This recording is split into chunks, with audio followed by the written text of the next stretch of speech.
Good morning दोस्तों, Magadh IAS में आपका स्वागत है।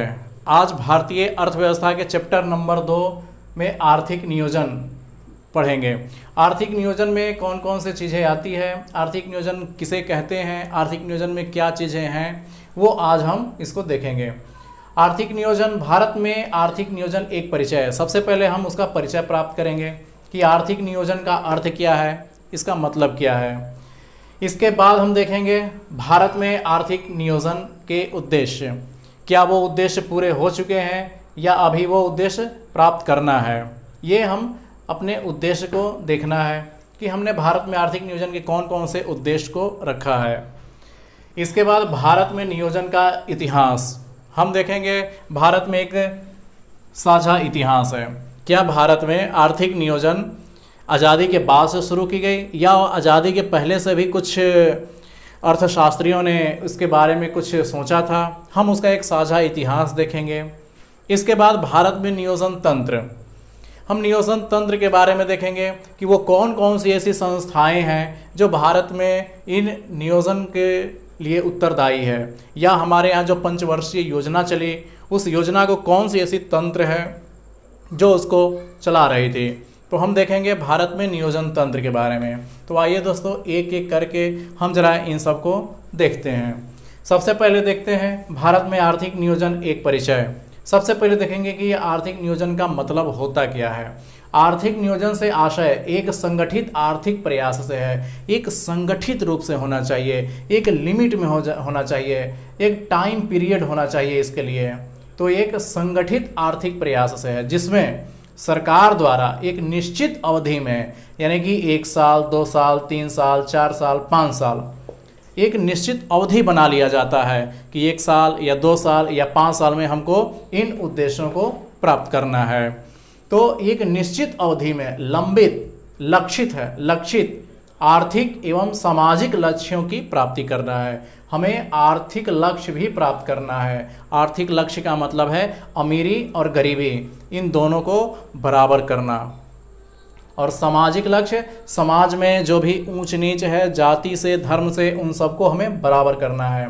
तो लक्षित आर्थिक एवं सामाजिक लक्ष्यों की प्राप्ति के लिए प्राकृतिक एवं आर्थिक संसाधनों को, जो भी हमारे देश में प्रकृति ने दिया है और उस प्रकृति से हमने आर्थिक लाभ कमाया है, तो उसका प्राकृतिक एवं आर्थिक संसाधनों तथा मानव संसाधन, हम मनुष्य भी एक संसाधन है, तो इन मानव संसाधन का विवेक पूर्ण ढंग से समन्वय, उन सबको मिलाकर और उस पर नियंत्रण किया जाता है। इन सबको जब हम इंटीग्रेटेड रूप से, एक समान रूप से, एक टाइम पीरियड में जब हम करते हैं तो उसे ही हम आर्थिक नियोजन कहते हैं। इसी के लिए हमने पंचवर्षीय योजना शुरू किया है।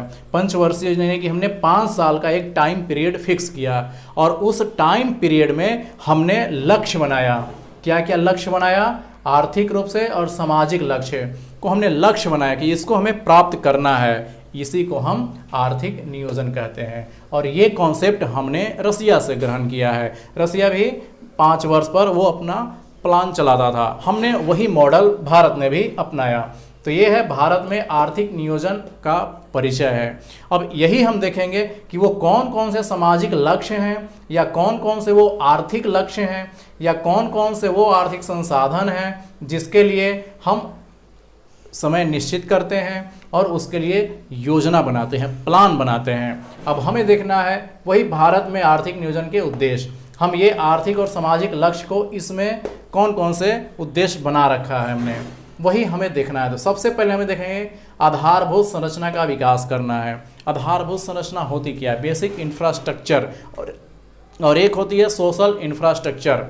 आधारभूत संरचना का मतलब होता है रोड हो गया, रेल हो गया, जो बड़े बड़े प्रोजेक्ट हैं उसे हम आधारभूत संरचना कहते हैं। तो किसी भी देश की आधारभूत संरचना ये रीढ़ की हड्डी होती है। जब तक उस देश में मैन्युफैक्चरिंग पावर नहीं होगी तब तक वो देश विकास नहीं कर सकता है। तो आधारभूत संरचना के साथ साथ ये बेसिक इंफ्रास्ट्रक्चर, इसके बाद एक होती है सोशल इंफ्रास्ट्रक्चर।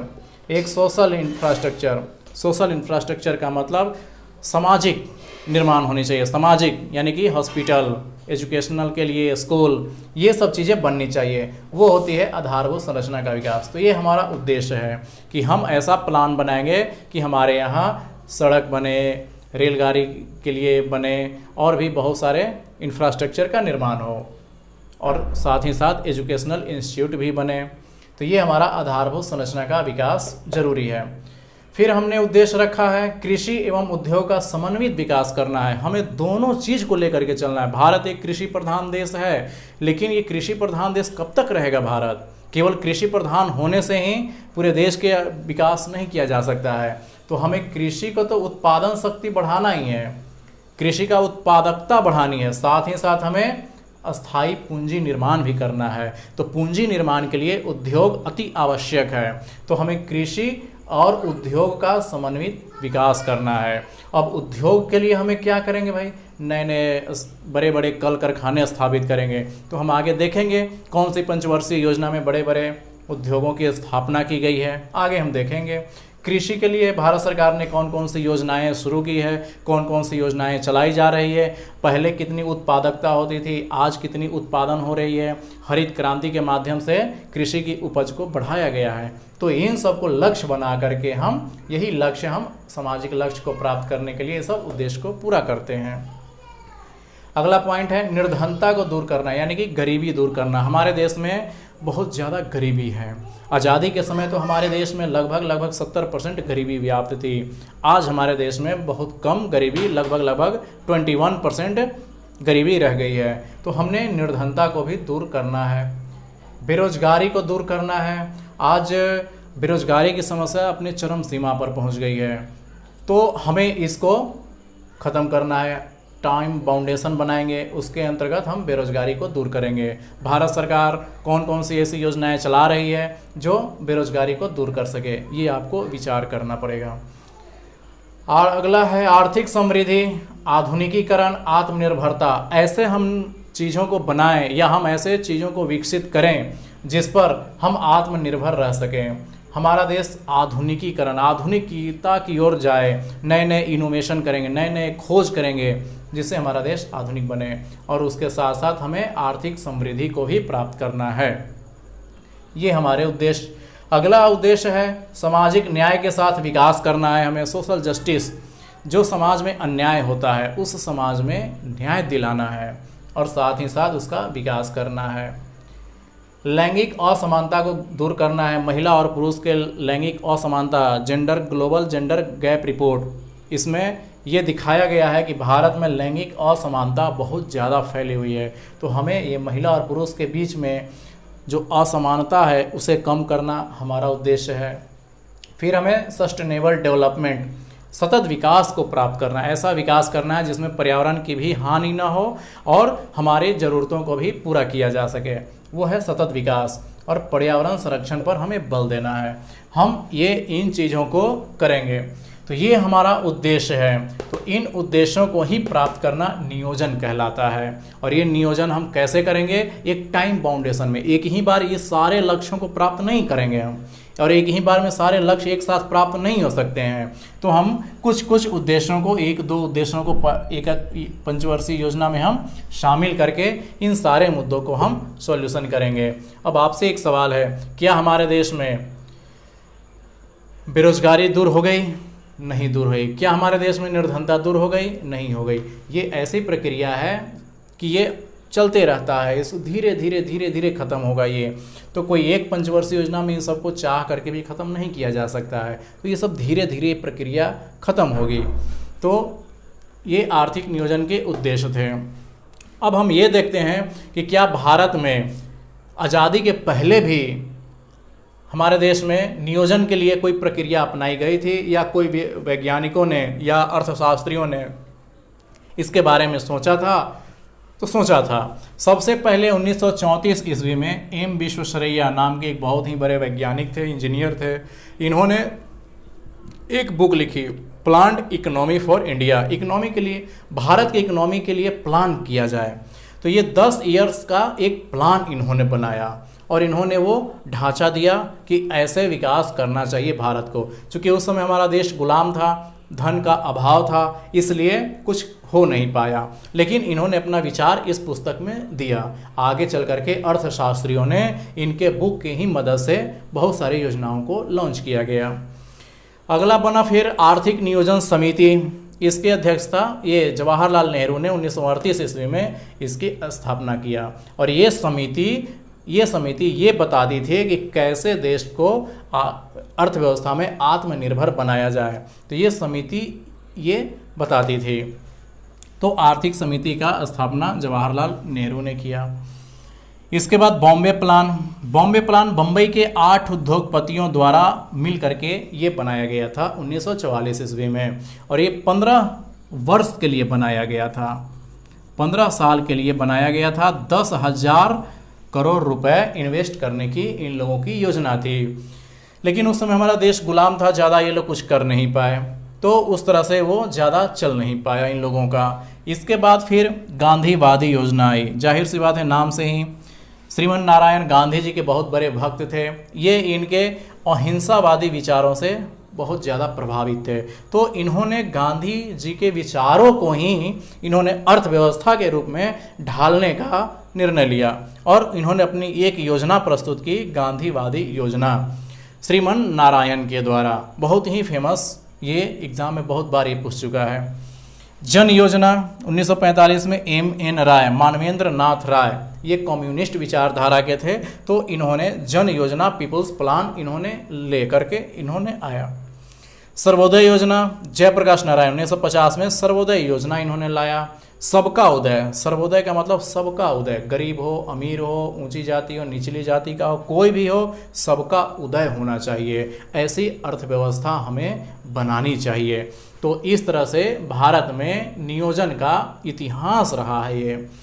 अब हम ये देखेंगे कि इतिहास यहाँ तक 50 तक आ गया।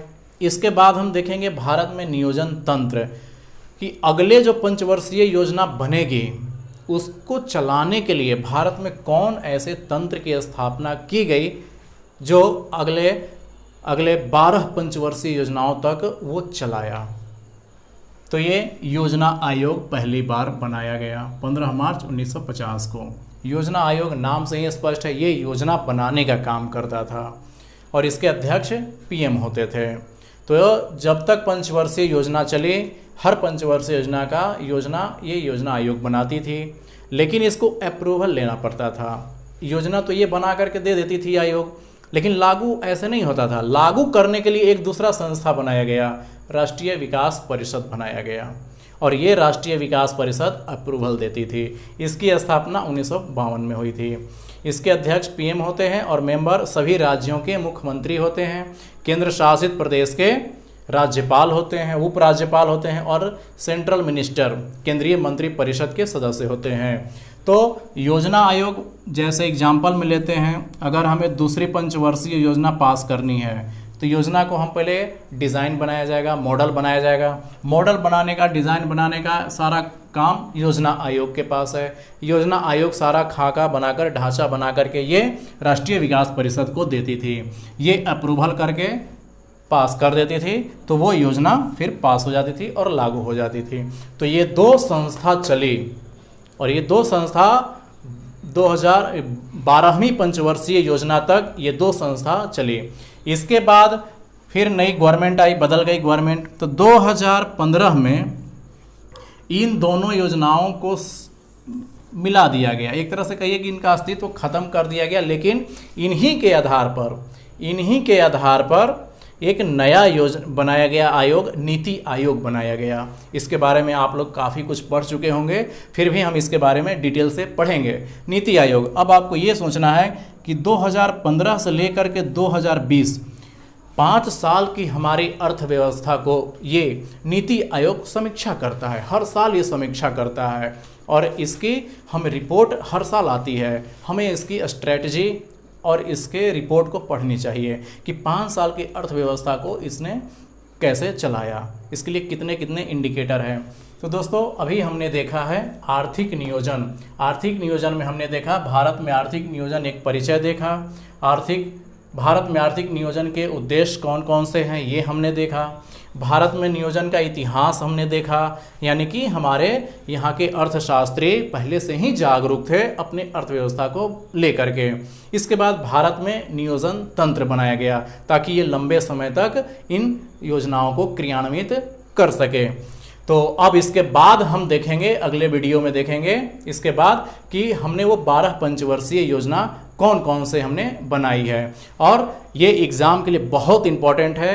हो सकता है एग्ज़ाम में ये 4 के ऑप्शन बना करके चारों को सीरियल वाइज, क्रम वाइज व्यवस्थित करने से आपसे सवाल पूछा जा सकता है। तो इसके लिए आपको तैयार रहना होगा। और मेंस के लिए आपको नियोजन के उद्देश्य और ये मेंस के लिए ये सबसे ज़्यादा इंपॉर्टेंट है। ठीक है दोस्तों, अगले वीडियो में हम अगले चैप्टर बनाएंगे। धन्यवाद।